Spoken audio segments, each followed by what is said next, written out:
en az kaç metre uzakta durmamız gerekiyor? Basit bir öksürük deyip geçmeyin. Koronavirüsün belirtisi olduğu gibi koronavirüse sebep de olabilir. Amerika Birleşik Devletleri'ndeki Florida Atlantic Üniversitesi şiddetli bir öksürükle ortaya çıkan damlacıkların havada ne kadar uzağa gidebileceğini test etti. Ortaya çıkan sonuçlar aylardır önerilen 2 metrelik sosyal mesafenin yeterli olmadığını ortaya koydu.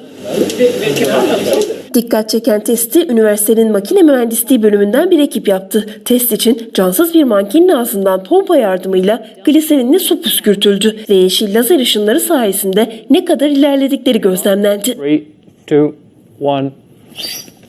Sonuçlara göre bir kişi öksürdüğünde ortaya çıkan damlacıklar hemen daha ilk anda 1 metreye kadar yayılıyor. Sadece 5 saniye içinde yaklaşık 2 metreye, 10 saniye içinde ise 2,7 metreye kadar ilerliyor. 30 ila 40 saniyede ulaştıkları mesafe ise 3,6 metreyi buluyor.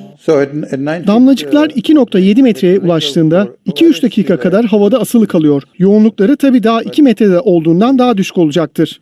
Araştırmacılara göre mesafe arttıkça damlacıkların yoğunluğu azalsa da hastalığı bulaştırma riski ortadan kalkmıyor. And it looks like it has crossed 6 feet. Araştırma maske takmanın da kesin çözüm olmadığını ortaya koydu. Damlacıklar bu kez de maskenin iki yanından çıktı. Neyse ki maskesiz testte olduğu kadar ileri gidemedi. Ele öksürüldüğünde ortaya çıkan sonuç da benzer oldu. Görebiliyorsunuz, damlacıklar tüm yönlere dağılıyor. 1 metreye kadar uzağa gidemiyor olabilir ama yayılıyor ve 2-3 dakika havada asılı kalıyor.